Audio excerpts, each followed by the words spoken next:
The Dollar Ridge fire continues its blaze and path of destruction. The fire, which was reported back on Sunday, has already charred 42,000 acres, and it's just 4% contained. News for Utah's Glenn Beebe live in Duchesne tonight, where firefighters continue to battle the flames and the strong gusty winds. Glenn?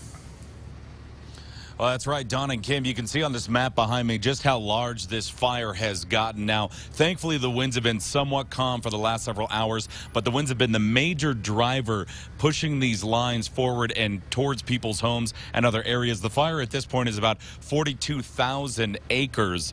Now, of course, one of the major concerns that they're having at this point is the wind and the conditions, but there could be some bad weather on the way that could make things even worse. Now, Senate candidate Mitt Romney was here at the fire command getting a briefing earlier today. He's now heading out with deputies to get a view of that fire from the front lines. Now, one of the big concerns really are thunderstorms that are currently rolling in and coming into the area.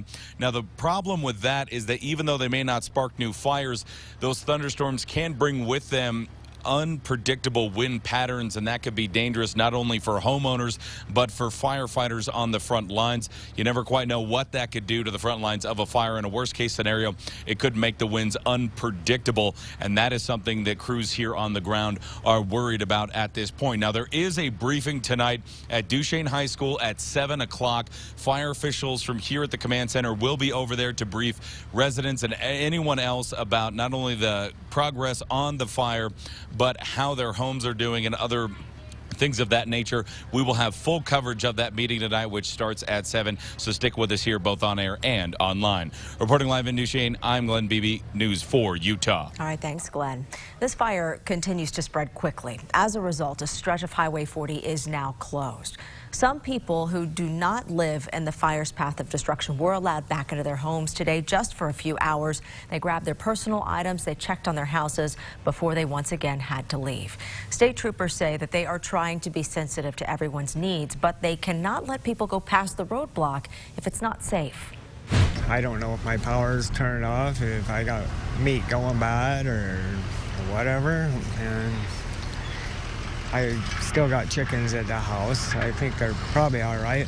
And with Highway 40 closed, you will have to use State Road 35 or US 191 as alternate routes. Now, you heard that evacuee talk about power. With the wind shift and the fire jumping Highway 40, the Moon Lake Electric's infrastructure is in the crosshairs. The company has now decided to de-energize the Strawberry Valley. This includes the Daniel Summit Lodge, Strawberry Bay Marina, and all cabins and homes in that area. The electric company asks everyone to be patient since they cannot repair any damages right now. Evacuees are also being told they could be displaced for days, even weeks. Right now, that fire is only 4% contained. Now, if you would like to donate water or non-perishable food items, you can drop those off at the Duchesne High School.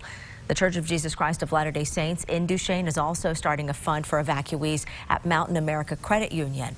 If you have the ability to help, the need is great. Firefighters say this situation is going to get worse before it gets better.